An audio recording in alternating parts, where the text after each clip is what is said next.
ಸ್ನೇಹಿತರೆ, ನೀವು ಕೂಡ ಜೋತು ಬಿದ್ದಿರುವಂತಹ ಹೊಟ್ಟೆ ಮತ್ತು ಸೊಂಟದ ಭಾಗದ ಬೊಜ್ಜಿನ ಸಮಸ್ಯೆನ ಎದುರಿಸ್ತಾ ಇದ್ದೀರಾ? ಬಲೂನ್ ರೀತಿಯಲ್ಲಿ ನಿಮ್ಮ ಹೊಟ್ಟೆಯ ಭಾಗ ಅನ್ನೋದು ಮುಂದಕ್ಕೆ ಬಂದಿದ್ಯಾ? ಹಾಗಿದ್ರೆ ಇವತ್ತು ನಾನು ತಿಳಿಸುವ ಈ ಒಂದು ಅರ್ಧ ಚಮಚ ಮಿಶ್ರಣವನ್ನ ನೀರಿನಲ್ಲಿ ಬೆರೆಸಿ ಕೆಲವು ದಿನಗಳ ಕಾಲ ಕುಡಿದು ನೋಡಿ. ನೀವೇ ನಂಬೋದಕ್ಕೆ ಸಾಧ್ಯ ಆಗಲ್ಲ. ಬಲೂನ್ ರೀತಿಯಲ್ಲಿ ಉಬ್ಬಿರುವ ನಿಮ್ಮ ಹೊಟ್ಟೆಯಲ್ಲಿರುವ ಗ್ಯಾಸ್ ಅನ್ನ ಹೊರಗಡೆ ಹಾಕೋ ಮುಖಾಂತರ ಹೊಟ್ಟೆಯ ಭಾಗ, ಸೊಂಟದ ಭಾಗದಲ್ಲಿ ಸಂಗ್ರಹವಾಗಿರೋ ಬೊಜ್ಜನ್ನ ಕರಗಿಸಿ ನಿಮ್ಮ ಒಂದು ತೂಕದ ಇಳಿಕೆಗೆ ಇದು ಸಹಕಾರಿಯಾಗುತ್ತೆ. ಹಾಗೆ ನಿಮ್ಮ ಹೊಟ್ಟೆಯನ್ನ ಕೂಡ ಕ್ಲೀನ್ ಮಾಡ್ಕೊಳ್ಬಹುದು ಗ್ಯಾಸ್ಟ್ರಿಕ್ ಆಸಿಡಿಟಿ ಸಮಸ್ಯೆಯಿಂದ. ಸ್ನೇಹಿತರೆ, ನೀವು ಗಮನಿಸಿರ್ತೀರಾ, ಯಾರಿಗೆ ಜೀರ್ಣಶಕ್ತಿ, ಡೈಜೆಷನ್ ಸಿಸ್ಟಮ್ ಅನ್ನೋದು ಚೆನ್ನಾಗಿ ಇರೋದಿಲ್ಲ, ಅವರು ಊಟ ಮಾಡಿದ ತಕ್ಷಣ, ಈಗ ಯಾರೇ ಆಗ್ಲಿ, ಚೆನ್ನಾಗಿ ಅವರಿಗೆ ಹಸಿವಾಗಿರುತ್ತೆ, ಅಂತ ಸಮಯದಲ್ಲಿ ಹೊಟ್ಟೆ ತುಂಬಾ ಊಟವನ್ನ ಮಾಡ್ತಾರೆ. ಅವಾಗ ಹೊಟ್ಟೆ ಬಿಗಿಯಾಗಿ ಇಟ್ಕೊಳ್ಳುವಂಥದ್ದು, ಸುಸ್ತಾಗುವಂಥದ್ದು, ನಿದ್ರೆ ಬಂದ ಹಾಗೆ ಅನಿಸುವಂಥದ್ದು, ಗ್ಯಾಸ್ಟ್ರಿಕ್ ಆಗುವಂಥದ್ದು, ಹುಳಿ ತೇಗ್ ಬರುವಂಥದ್ದು, ಬ್ಲೋಟಿಂಗ್ ಸಮಸ್ಯೆ, ಒಂದು ಆಸಿಡಿಟಿ ಸಮಸ್ಯೆ, ಈ ರೀತಿಯಾದ ಸಮಸ್ಯೆಯನ್ನ ಎದುರಿಸ್ತಾರೆ. ಇವನ್ ಎಲ್ಲರೂ ಕೂಡ ಈ ಒಂದು ಸಮಸ್ಯೆಗಳನ್ನ ಎದುರಿಸಿರ್ತೀವಿ. ಯಾಕೆ ಹೀಗಾಗತ್ತೆ? ನಾವು ತಿಂದ ತಕ್ಷಣ ನಮ್ಮ ಹೊಟ್ಟೆಯಲ್ಲಿ ನಾವು ತಿಂದಿರುವ ಆಹಾರ ಅನ್ನೋದು ಸ್ಟಕ್ ಆಗುತ್ತೆ. ಸರಿಯಾಗಿ ಜೀರ್ಣಶಕ್ತಿ ಅನ್ನೋದು ನಡೆಯದೇ ಇದ್ದಾಗ ಆ ಆಹಾರ ಸ್ಟಕ್ ಆಗ್ತಾ ಹೋಗುತ್ತೆ. ಇದರಿಂದ ನಮ್ಗೆ ಈ ಎಲ್ಲಾ ಸಮಸ್ಯೆಗಳು ಎದುರಾಗುವಂಥದ್ದು. ಇದನ್ನ ಸರಿ ಮಾಡ್ಕೊಳ್ಬೇಕು ಅಂತ ಹೇಳಿ, ಈ ಗ್ಯಾಸ್ಟ್ರಿಕ್ ಬ್ಲೋಟಿಂಗ್ ಸಮಸ್ಯೆನ ಸರಿ ಮಾಡ್ಕೊಳ್ಬೇಕು ಅಂತ ಹೇಳಿ ಸಡನ್ ರಿಲೀಫಿಗೋಸ್ಕರ ನಾವು ಮಾತ್ರೆಗಳನ್ನ, ಮೆಡಿಸಿನ್ಗಳನ್ನ ತೆಗೆದುಕೊಳ್ತೀವಿ. ಇದರಿಂದ ನಮ್ಗೆ ಎಫೆಕ್ಟ್ ಅನ್ನೋದು ಸಿಗುತ್ತೆ. ಕೂಡಲೇ ನಮ್ಗೆ ಒಂದು ಗ್ಯಾಸ್ಟ್ರಿಕ್ ಸಮಸ್ಯೆ, ಆಸಿಡಿಟಿ ಸಮಸ್ಯೆ ಅನ್ನೋದು ರಿಲೀಫ್ ಆಗುತ್ತೆ.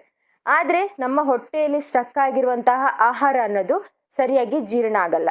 ಇದು ಸರಿಯಾದ ರೀತಿಯಲ್ಲಿ ಒಂದು ಮೋಷನ್ ರೂಪದಲ್ಲಿ ಹೊರಗಡೆ ಹೋಗೋದಕ್ಕೆ ಸಾಧ್ಯ ಆಗಲ್ಲ.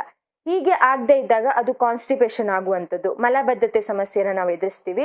ಇದರಿಂದ ದಿನೇ ದಿನೇ ನಾವು ಈ ರೀತಿಯಾದ ಸಮಸ್ಯೆಗಳನ್ನ ಎದುರಿಸ್ತಾ ಹೋಗ್ತೀವಿ. ಅದಕ್ಕೆ ಇವತ್ತು ನಾನು ತಿಳಿಸುವಂತಹ ಈ ಒಂದು ಆಯುರ್ವೇದಿಕ್ ರೆಮಿಡಿ ಅನ್ನೋದು ನಮ್ಮ ಹೊಟ್ಟೆಯನ್ನ ಪರ್ಮನೆಂಟ್ ಆಗಿ ಕ್ಲೀನ್ ಮಾಡೋ ಮುಖಾಂತರ, ನಮ್ಮ ಹೊಟ್ಟೆಯಲ್ಲಿ ಜಮಾ ಆಗಿರುವಂತಹ ಕೆಟ್ಟ ಟಾಕ್ಸಿನ್ಸ್ ಗಳನ್ನ ಹೊರಗಡೆ ಹಾಕೋ ಮುಖಾಂತರ ಒಂದು ಗ್ಯಾಸ್ ಔಟ್ ಮಾಡೋದಕ್ಕೆ, ಗ್ಯಾಸ್ಟ್ರಿಕ್ ಸಮಸ್ಯೆಯನ್ನ, ಆಸಿಡಿಟಿ ಸಮಸ್ಯೆಯನ್ನ ಕಡಿಮೆ ಮಾಡೋ ಮುಖಾಂತರ, ಹೊಟ್ಟೆಯ ಭಾಗ, ಸೊಂಟದ ಭಾಗದಲ್ಲಿ ಸಂಗ್ರಹವಾಗಿರುವ ಬೊಜ್ಜನ್ನ ಕರಗಿಸೋ ಮುಖಾಂತರ ನಮ್ಮ ಒಂದು ವೆಯ್ಟ್ ಲಾಸಿಗೆ ಹೆಲ್ಪ್ ಮಾಡುತ್ತೆ. ಹಾಗೆ ನಮ್ಮ ಹೊಟ್ಟೆಯನ್ನ ಕೂಡ ಕ್ಲೀನ್ ಮಾಡ್ಕೊಳ್ಳೋದಕ್ಕೆ ಈ ಒಂದು ಅರ್ಧ ಚಮಚ ಮಿಶ್ರಣ ಅನ್ನೋದು ಹೆಲ್ಪ್ ಮಾಡುವಂಥದ್ದು. ನೀವು ಇದನ್ನ ತೆಗೆದುಕೊಂಡ 2 ಗಂಟೆ ಒಳಗೆ ನಿಮ್ಗೆ ಒಂದು ರಿಸಲ್ಟ್ ಸಿಗ್ತಾ ಹೋಗುತ್ತೆ. ನೀವೇ ನಂಬೋದಕ್ಕೆ ಸಾಧ್ಯ ಆಗಲ್ಲ. ನನಗೆ ಮುಂಚೆ ಈ ಒಂದು ಸಮಸ್ಯೆ ಇತ್ತ, ಮಲಬದ್ಧತೆ ಸಮಸ್ಯೆ ಇತ್ತ, ಡೈಜೆಷನ್ ಸಿಸ್ಟಮ್ ಅಲ್ಲಿ ಒಂದು ಜೀರ್ಣಶಕ್ತಿ ಸಮಸ್ಯೆ ಇತ್ತ ಅನ್ನೋದು ನೀವೇ ನಂಬೋದಕ್ಕೆ ಸಾಧ್ಯ ಆಗಲ್ಲ. ಅಷ್ಟೊಂದು ರಿಲೀಫ್ ಕೊಡುತ್ತೆ. ಹಾಗೆ ನಮ್ಮ ಒಂದು ಬಾಡಿಯನ್ನ ಆಕ್ಟಿವ್ ಆಗಿಗೊಳಿಸುತ್ತೆ. ಸುಸ್ತು, ಆಯಾಸ ಏನಾಗ್ತಾ ಇತ್ತು ಅದೆಲ್ಲದ್ರಿಂದನೂ ದೂರವಾಗೋ ಮುಖಾಂತರ ನಮ್ಮ ದೇಹಕ್ಕೆ ಒಂದು ಹೊಸ ಎನರ್ಜಿಯನ್ನ ಕೊಡೋದಕ್ಕೆ ಇದು ಹೆಲ್ಪ್ ಆಗುತ್ತೆ.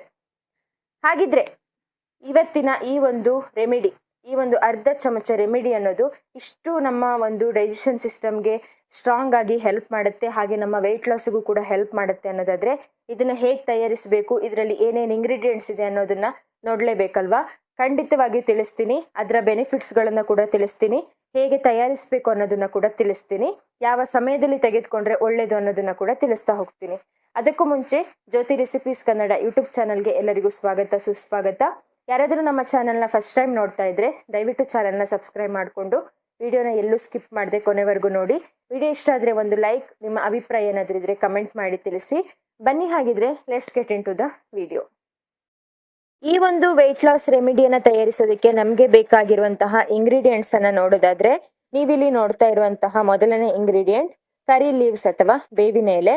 ಇದನ್ನ ನಾವು ದಿನನಿತ್ಯದ ಸಾಂಬಾರ್ ರುಚಿಯನ್ನ ಹೆಚ್ಚಿಸೋದಕ್ಕೆ ಒಂದು ಒಗ್ಗರಣೆ ರೂಪದಲ್ಲಿ ಬಳಸಿರ್ತೀವಿ. ಇದು ಒಂದು ಹೆಲ್ದಿ ಆಗಿರುವಂತಹ ಒಂದು ಇಂಗ್ರೀಡಿಯೆಂಟ್ ಅಂತಾನೆ ಹೇಳ್ಬೋದು. ಇದರಲ್ಲಿರುವಂತಹ ಹೆಚ್ಚಿನ ಔಷಧೀಯ ಗುಣ ಇರುವ ಒಂದು ಪೋಷಕಾಂಶಗಳಿಂದ ನಮ್ಮ ಅನೇಕ ಆರೋಗ್ಯ ಸಮಸ್ಯೆಗಳನ್ನ ಕಡಿಮೆ ಮಾಡ್ಕೊಳ್ಬಹುದು. ಹಾಗೆ ನಮ್ಮ ತೂಕದ ಇಳಿಕೆಗೂ ಕೂಡ ಸಹಕಾರಿಯಾಗುತ್ತೆ.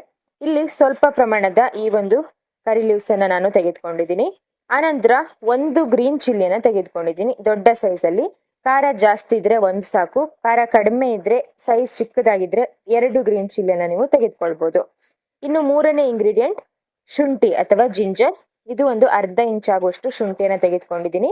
ಇದನ್ನ ಚೆನ್ನಾಗಿ ತೊಳೆದು ಮೇಲ್ಭಾಗದ ಸಿಪ್ಪೆಯನ್ನ ತೆಗೆದುಕೊಳ್ಳಿ. ಅನಂತರ 1 ಚಮಚದಷ್ಟು ಜೀರಿಗೆ ಅಥವಾ ಕ್ಯೂಮಿನ್ ಅನ್ನ ತೆಗೆದುಕೊಂಡಿದ್ದೀನಿ. ಇಲ್ಲಿ ಒಂದು 1/4 ಚಮಚದಷ್ಟು ಅಜ್ವೈನ್ ಅಥವಾ ಓಂಕಾಳನ್ನ ಕೂಡ ತೆಗೆದುಕೊಂಡಿದ್ದೀನಿ. ಈ ಒಂದು ರೆಮಿಡಿಗೆ ನಮಗೆ 5 ಇಂಗ್ರೀಡಿಯೆಂಟ್ಸ್ ಬೇಕಾಗಿರುವಂಥದ್ದು. ಈ 5 ಇಂಗ್ರೀಡಿಯೆಂಟ್ಸ್ ಅನ್ನ ನಾವು ಒಂದು ಮಿಕ್ಸಿ ಜಾರಲ್ಲಿ ಹಾಕಿ ಚೆನ್ನಾಗಿ ಒಂದು ಪೇಸ್ಟ್ ರೂಪದಲ್ಲಿ ರೆಡಿ ಮಾಡ್ಕೊಳ್ಬೇಕಾಗುತ್ತೆ. ಸ್ವಲ್ಪ ನೀರನ್ನ ಹಾಕಿ ಒಂದು ಚಟ್ನಿ ರೂಪದಲ್ಲಿ ಇದನ್ನ ತಯಾರಿಸಿಕೊಳ್ಳುವಂಥದ್ದು.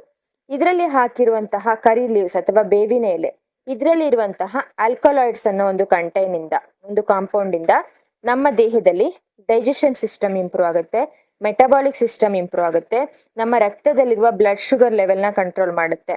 ಹಾಗೆ ಇದರಲ್ಲಿರುವ ಫೈಬರ್ ಅಂಶ ನಮ್ಮ ದೇಹ ಫ್ಯಾಟ್ ಅನ್ನ ಬರ್ನ್ ಮಾಡೋದಕ್ಕೆ ಸಹಕಾರಿಯಾಗುವಂಥದ್ದು. ಹಾಗೆ ಬ್ಯಾಡ್ ಕೊಲೆಸ್ಟ್ರಾಲ್ ಅನ್ನ ಕಡಿಮೆ ಮಾಡೋದಕ್ಕೆ ಸಹಕಾರಿಯಾಗುತ್ತೆ. ನಮ್ಮ ಗಟ್ಟನ್ನ ಕ್ಲೀನ್ ಮಾಡಿ ನಮ್ಮ ದೇಹ ಫುಡ್ ಅನ್ನ ಚೆನ್ನಾಗಿ ಪ್ರೊಸೆಸ್ ಮಾಡೋದಕ್ಕೆ ಹೆಲ್ಪ್ ಮಾಡುತ್ತೆ ಈ ಒಂದು ಕರಿ ಲೀವ್ಸ್. ಇನ್ನು ಗ್ರೀನ್ ಚಿಲ್ಲಿ ಅನ್ನುವಂಥದ್ದು, ಇದರಲ್ಲಿ ನಮಗೆ ಕ್ಯಾಪ್ಸೇಸಿಯನ್ ಅನ್ನೋ ಒಂದು ಕಂಟೆಂಟ್ ಇದೆ. ಇದು ಒಂದು ನ್ಯಾಚುರಲ್ ಕಾಂಪೌಂಡ್ ಅಂತಾನೆ ಹೇಳ್ಬೋದು. ಇದು ನಮ್ಮ ದೇಹದಲ್ಲಿ ಮೆಟಬಾಲಿಕ್ ಸಿಸ್ಟಮ್ ಅನ್ನ ಬೂಸ್ಟ್ ಮಾಡಿ ಕ್ಯಾಲೋರಿ ಬರ್ನ್ ಅನ್ನ, ಥರ್ಮೋಜೆನಿಸಿಸ್ ಅನ್ನೋ ಒಂದು ಕಾಂಪೌಂಡ್ ಮುಖಾಂತರ ಕ್ಯಾಲೋರಿ ಬರ್ನ್ ಹೆಚ್ಚಾಗಿ ಆಗೋದಕ್ಕೆ ಹೆಲ್ಪ್ ಮಾಡುತ್ತೆ. ಆನಂತರ ನಮ್ಮ ಹಸಿವನ್ನ ನಿಯಂತ್ರಣ ಮಾಡುತ್ತೆ. ಇದು ಒಂದು 0 ಕ್ಯಾಲೋರಿ ಇರುವಂಥದ್ದು, ಹೆಚ್ಚಿನ ಒಂದು ವಿಟಮಿನ್ ಸಿ ಇಂದ ಕೂಡಿರುವಂಥದ್ದು. ಇನ್ನು ಮೂರನೇ ಇಂಗ್ರೀಡಿಯೆಂಟ್ ಜಿಂಜರ್. ಇದರಲ್ಲಿ ನಮಗೆ ಜಿಂಜರಾಲ್ ಅನ್ನೋ ಒಂದು ಕಾಂಪೌಂಡ್ ಸಿಗುವಂಥದ್ದು. ಇದು ನಮ್ಮ ದೇಹದಲ್ಲಿ ಉಷ್ಣತೆಯನ್ನು ಹೆಚ್ಚಿಸುವ ಮುಖಾಂತರ ಕೊಬ್ಬಿನ ಅಂಶದ ಸುಡುವಿಕೆಗೆ ಸಹಕಾರಿಯಾಗುತ್ತೆ. ಹಾಗೆ ಇದು ಕೂಡ ನಮ್ಮ ರಕ್ತದಲ್ಲಿರುವ ಬ್ಲಡ್ ಶುಗರ್ ಲೆವೆಲ್ನ ಕಂಟ್ರೋಲ್ ಮಾಡುತ್ತೆ. ಇನ್ಸುಲಿನ್ ಸ್ಪೈಕ್ ಅನ್ನ ಒಂದು ಕಂಟ್ರೋಲ್ ಮಾಡೋದಕ್ಕೆ ಸಹಕಾರಿಯಾಗುವಂಥದ್ದು. ನಮ್ಮ ಹಸಿವನ್ನ ಕೂಡ ನಿಯಂತ್ರಣ ಮಾಡುವಂಥದ್ದು. ಇನ್ನು ಜೀರಿಗೆ ಅನ್ನುವಂಥದ್ದು, ಇದು ಕೂಡ ನಮ್ಮ ವೆಯ್ಟ್ ಲಾಸ್ಗೆ ಒಂದು ಅದ್ಭುತವಾದ ಪದಾರ್ಥ. ಇದು ನಮ್ಮ ಗ್ಯಾಸ್ಟ್ರಿಕ್, ಆಸಿಡಿಟಿ, ಅಜೀರ್ಣ, ಹೊಟ್ಟೆ ಉಬ್ಬರ ಇಂಥ ಸಮಸ್ಯೆಗಳನ್ನ ಕಡಿಮೆ ಮಾಡೋ ಮುಖಾಂತರ ನಮ್ಮ ದೇಹದಲ್ಲಿ ಡೈಜೆಷನ್ ಸಿಸ್ಟಮ್ ಅನ್ನ ಇಂಪ್ರೂವ್ ಮಾಡಿ ಮೆಟಬಾಲಿಕ್ ಸಿಸ್ಟಮ್ ಅನ್ನ ಬೂಸ್ಟ್ ಮಾಡಿ ವೆಯ್ಟ್ ಲಾಸ್ಗೆ ಹೆಲ್ಪ್ ಆಗುತ್ತೆ. ಇನ್ನು ಅಜ್ವೈನ್, ಇದು ಒಂದು ಓಂಕಾಳು. ಇದು ವಾತ, ಪಿತ್ತ, ಕಫ ಅನ್ನೋ ತ್ರಿದೋಷ ಈ ಒಂದು ಸಮಸ್ಯೆಗಳನ್ನ ಕಂಟ್ರೋಲ್ ಅಲ್ಲಿ ಇಟ್ಕೊಳ್ಳೋದಕ್ಕೆ ಸಹಕಾರಿಯಾಗುತ್ತೆ. ಹಾಗೆ ಇದು ಕೂಡ ನಮ್ಮ ಅಜೀರ್ಣ, ಹೊಟ್ಟೆ ಉಬ್ಬರ, ಗ್ಯಾಸ್ಟ್ರಿಕ್, ಆಸಿಡಿಟಿ ಇಂಥ ಸಮಸ್ಯೆಗಳನ್ನು ದೂರ ಮಾಡೋ ಮುಖಾಂತರ ನಮ್ಮ ದೇಹದಲ್ಲಿ ಮೆಟಬಾಲಿಕ್ ಸಿಸ್ಟಮ್ ಅನ್ನ ಇಂಪ್ರೂವ್ ಮಾಡಿ ವೆಯ್ಟ್ ಲಾಸಿಗೆ, ಕೊಬ್ಬಿನಾಂಶದ ಕರಗುವಿಕೆಗೆ ಹೆಲ್ಪ್ ಆಗುವಂಥದ್ದು. ಈ 5 ಇಂಗ್ರೀಡಿಯೆಂಟ್ ಅನ್ನ ಹಾಕಿ ತಯಾರಿಸಿರುವ ಈ ಒಂದು ರೆಮಿಡಿ ನೀವಿಲ್ಲಿ ನೋಡ್ತಾ ಇದ್ದೀರಾ. ಇಷ್ಟು ಒಂದು ಫೈನ್ ಪೇಸ್ಟ್ ಆಗಿ ನೀವು ರೆಡಿ ಮಾಡ್ಕೊಳ್ಬೇಕಾಗುತ್ತೆ. ಇದನ್ನ ನೀವು ಜಾಸ್ತಿ ಪ್ರಮಾಣದಲ್ಲಿ ಮಾಡಿ ಸ್ಟೋರ್ ಕೂಡ ಮಾಡ್ಬೋದು ಫ್ರಿಡ್ಜ್ ಅಲ್ಲಿ ಇಟ್ಟು. ಇಲ್ಲ ಅಂತ ಹೇಳಿದ್ರೆ ಅವಾಗಲೇ ರೆಡಿ ಮಾಡ್ಕೊಳ್ಳೋದಾದ್ರೆ ಕ್ವಾಂಟಿಟಿಯನ್ನ ಸ್ವಲ್ಪ ಕಡಿಮೆ ಪ್ರಮಾಣದಲ್ಲಿ ತೆಗೆದುಕೊಂಡು ನೀವು ರೆಡಿ ಮಾಡ್ಕೊಳ್ಬಹುದು.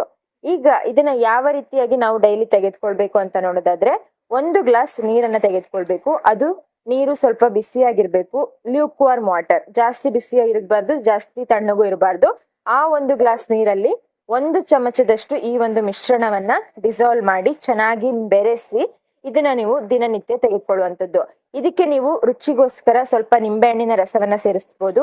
ಇಲ್ಲ ಅಂತ ಹೇಳಿದ್ರೆ ಬ್ಲ್ಯಾಕ್ ಸಾಲ್ಟ್ ಅಥವಾ ಪಿಂಕ್ ಸಾಲ್ಟ್ ಅಂತ ಸಿಗುತ್ತೆ, ಅದನ್ನ ಹಾಕ್ಬೋದು. ಅದಿಲ್ಲ ಅಂತ ಹೇಳಿದ್ರೆ ನೀವು ಸ್ಕಿಪ್ ಮಾಡಿ ಹೀಗೆ ಕೂಡ ನೀವು ಸೇವನೆ ಮಾಡ್ಬೋದು. ಇದು ಕೂಡ ನಮ್ಗೆ ಸ್ವಲ್ಪ ಟೇಸ್ಟಿಯಾಗಿನೇ ಇರುವಂಥದ್ದು. ಇದನ್ನ ನೀವು ದಿನನಿತ್ಯ 1 ಗ್ಲಾಸ್ ಅಷ್ಟು ಈ ರೀತಿಯಾಗಿ ತೆಗೆದುಕೊಳ್ತಾ ಬರೋದ್ರಿಂದ ಅದು ನೀವು ರಾತ್ರಿ ಸಮಯದಲ್ಲಿ ಇದನ್ನ ಕುಡಿಬೇಕಾಗಿರುವಂಥದ್ದು. ಹೀಗೆ ಮಾಡೋದ್ರಿಂದ ಇದು ನಮ್ಮ ಹೊಟ್ಟೆಯಲ್ಲಿ ಸಂಗ್ರಹವಾಗಿರುವಂತಹ ಗ್ಯಾಸ್ಟ್ರಿಕ್, ಆಸಿಡಿಟಿಯಿಂದ ರಿಲೀಫ್ ಮಾಡಿ ನಮ್ಮ ದೇಹದಲ್ಲಿ ಸಂಗ್ರಹವಾಗಿರುವ ಬೊಜ್ಜಿನಾಂಶದ ಸುಡುವಿಕೆಗೆ ಸಹಕಾರಿಯಾಗುವ ಮುಖಾಂತರ ವೆಯ್ಟ್ ಲಾಸ್ಗೆ ಹೆಲ್ಪ್ ಆಗುವಂಥದ್ದು. ಈ ಒಂದು ಪಾನೀಯವನ್ನ ನೀವು ದಿನನಿತ್ಯ ರಾತ್ರಿ ಮಲಗುವ ಸಮಯದಲ್ಲಿ ಇದನ್ನ ಕುಡಿದು ಮಲಗೋದ್ರಿಂದ ಬೆಳಿಗ್ಗೆ ಆಗೋದ್ರೊಳಗಡೆ ನಿಮ್ಮ ದೇಹದಲ್ಲಿ ಇರುವಂತಹ ಕೆಟ್ಟ ವಿಷಕಾರಿ ಪದಾರ್ಥಗಳನ್ನ ಹೊರಗಡೆ ಹಾಕುವ ಮುಖಾಂತರ ನಿಮ್ಮ ಒಂದು ಕಾನ್ಸ್ಟಿಪೇಷನ್, ಮಲಬದ್ಧತೆ ಸಮಸ್ಯೆಯನ್ನ ದಿನೇ ದಿನೇ ಕಡಿಮೆಗೊಳಿಸ್ಕೊಳ್ಳೋ ಮುಖಾಂತರ ನಿಮ್ಮ ಹೊಟ್ಟೆಯಲ್ಲಿ ನೀವು ಎದುರಿಸ್ತಾ ಇರುವಂತಹ ಈ ಒಂದು ಗ್ಯಾಸ್ಟ್ರಿಕ್, ಆಸಿಡಿಟಿ, ಹುಳಿತೇಗು, ಬ್ಲೋಟಿಂಗ್ ಇಂಥ ಸಮಸ್ಯೆಗಳನ್ನ ಒಂದು ರಿಲೀಫ್ ಮಾಡ್ತಾ ಬರೋದಕ್ಕೆ ಈ ಒಂದು ಅರ್ಧ ಚಮಚ ಮಿಶ್ರಣ ಅನ್ನೋದು ಸಹಕಾರಿಯಾಗುವಂಥದ್ದು. ಹಾಗೆ ನಿಮ್ಮ ಹೊಟ್ಟೆ ಅನ್ನೋದು ಮುಂದಕ್ಕೆ ಬಂದಿರುತ್ತೆ, ಒಂದು ಗ್ಯಾಸ್ ತುಂಬಿರೋದ್ರಿಂದ, ಹಾಗೆ ಬೊಜ್ಜು ಸಂಗ್ರಹವಾಗಿರೋದ್ರಿಂದ ಜೋತು ಬಿದ್ದಿರುವಂತಹ ಹೊಟ್ಟೆ ಕೂಡ ನೀವು ಎದುರಿಸ್ತಾ ಇರ್ತೀರಾ. ಈ ಒಂದು ಬೊಜ್ಜನ್ನ ಕೂಡ ದಿನೇ ದಿನೇ ಕರಗಿಸ್ತಾ ಬರೋದಕ್ಕೂ ಕೂಡ ಇದು ಸಹಕಾರಿಯಾಗುವಂಥದ್ದು. ಈ ಒಂದು ಮಿಶ್ರಣವನ್ನ ಈ ರೀತಿ ನೀರಿನಲ್ಲಿ ಬೆರೆಸಿ ನೀವು ತೆಗೆದುಕೊಳ್ಳೋದ್ರ ಜೊತೆಯಲ್ಲಿ ನಿಮ್ಮ ದಿನನಿತ್ಯ ನೀವು ನಿಮ್ಮ ಆಹಾರ ಪದ್ಧತಿ ಅನ್ನೋದು ಹೆಲ್ದಿ ಆಗಿರ್ಬೇಕು. ಆದಷ್ಟು ಮನೆಯಲ್ಲೇ ತಯಾರಿಸಿರುವಂತಹ ಆಹಾರವನ್ನ ಸೇವನೆ ಮಾಡಿ, ಹೊರಗಡೆಯಿಂದ ತಂದು ತಿನ್ನೋದನ್ನ ಅವಾಯ್ಡ್ ಮಾಡಿ, ಅದರಲ್ಲೂ ಹೆಲ್ದಿ ಆಗಿರುವಂತಹ ಬ್ಯಾಲೆನ್ಸ್ಡ್ ಆಗಿರುವಂತಹ ಮೀಲ್ನ ತೆಗೆದುಕೊಳ್ಳೋದ್ರ ಕಡೆ ಗಮನ ಕೊಡಿ. ಹಾಗೆ ಬಾಡಿಯನ್ನ ಆಕ್ಟಿವ್ ಆಗಿ ಇಟ್ಕೊಳ್ಬೇಕು. ದಿನಕ್ಕೆ 30ರಿಂದ 40 ನಿಮಿಷಗಳ ಕಾಲ ಒಂದು ಚಟುವಟಿಕೆಯಿಂದ ಇರೋ ಮುಖಾಂತರ, ವಾಕಿಂಗ್, ಎಕ್ಸರ್ಸೈಸ್ ಗಳನ್ನ ಮಾಡೋ ಮುಖಾಂತರ ಬಾಡಿಯಲ್ಲಿ ಕ್ಯಾಲೋರಿ ಖರ್ಚು ಅನ್ನೋದು ನಾವು ಮಾಡ್ತಾ ಇರ್ಬೇಕಾಗತ್ತೆ, ಮನೆಯಲ್ಲೇ ನಾವು ಕೆಲಸ ಕಾರ್ಯಗಳನ್ನ ಮಾಡ್ಕೊಂಡು. ಹಾಗೆ ಹೆಚ್ಚಿನ ಪ್ರಮಾಣದ ನೀರನ್ನ ಕುಡಿಯೋದನ್ನ ಅಭ್ಯಾಸ ಮಾಡ್ಕೊಳ್ಳಿ. ಒಬ್ಬ ಮನುಷ್ಯನಿಗೆ ಒಂದು ದಿನಕ್ಕೆ 3ರಿಂದ 4 ಲೀಟರ್ ನೀರಿನ ಅವಶ್ಯಕತೆ ಇರುತ್ತೆ. ಅಷ್ಟು ಪ್ರಮಾಣದ ನೀರನ್ನ ಕುಡಿದಾಗ ನಮ್ಮ ದೇಹ ಅನ್ನೋದು ಹೈಡ್ರೇಟ್ ಆಗಿರುತ್ತೆ. ಹೈಡ್ರೇಟ್ ಆಗಿದ್ದಾಗ ನಮ್ಮ ದೇಹದಲ್ಲಿ ಕೆಟ್ಟ ಟಾಕ್ಸಿನ್ಸ್ಗಳು ಹೊರಗಡೆ ಹೋಗೋದಕ್ಕೆ ಸಹಕಾರಿಯಾಗುತ್ತೆ. ನಮ್ಮ ಒಂದು ಇಮ್ಯುನಿಟಿ ಸಿಸ್ಟಮ್ ಅನ್ನೋದು ಸ್ಟ್ರಾಂಗ್ ಆಗುತ್ತೆ. ಹಾಗೆ ಸ್ಟ್ರೆಸ್ ಫ್ರೀ ಆಗಿರಿ. ಯೋಗಾಭ್ಯಾಸ, ಧ್ಯಾನ ಇವುಗಳನ್ನ ಮಾಡ್ಕೊಳ್ಳೋ ಮುಖಾಂತರ ಒಂದು ಮೈಂಡನ್ನು ಸ್ಟ್ರೆಸ್ ಫ್ರೀ ಆಗಿ ಇಟ್ಕೊಂಡಿದ್ರೆ ನಮಗೆ ಯಾವುದೇ ರೀತಿಯ ನಮ್ಮ ಆರೋಗ್ಯ ಸಮಸ್ಯೆಗಳಿಂದ ಹೊರಗಡೆ ಬರೋದಕ್ಕೆ ಕಷ್ಟ ಅನಿಸೋದಿಲ್ಲ. ಹಾಗಿದ್ರೆ ಇವತ್ತಿನ ಈ ಒಂದು ರೆಮಿಡಿ ನಮ್ಮ ವೆಯ್ಟ್ ಲಾಸ್ಗೆ, ನಮ್ಮ ಬೆಲ್ಲಿ ಫ್ಯಾಟನ್ನು ಕಡಿಮೆ ಮಾಡ್ಕೊಳ್ಳೋದಕ್ಕೆ, ನಮ್ಮ ಒಂದು ಹೊಟ್ಟೆಯನ್ನು ಕ್ಲೀನ್ ಮಾಡ್ಕೊಳ್ಳೋದಕ್ಕೆ ತಿಳಿಸ್ಕೊಟ್ಟಿರುವಂತಹ ರೆಮಿಡಿ ನಿಮಗೆ ಯೂಸ್ಫುಲ್ ಅನಿಸಿದೆ. ನೀವು ಕೂಡ ಟ್ರೈ ಮಾಡ್ತೀರಾ ಅಂತ ಅನ್ಕೊಳ್ತಾ ಮತ್ತೆ ಹೊಸ ವಿಡಿಯೋದೊಂದಿಗೆ ಸಿಗ್ತೀನಿ. ಅಲ್ಲಿವರೆಗೂ thank you for watching. See you in the next video. ನಮಸ್ಕಾರ.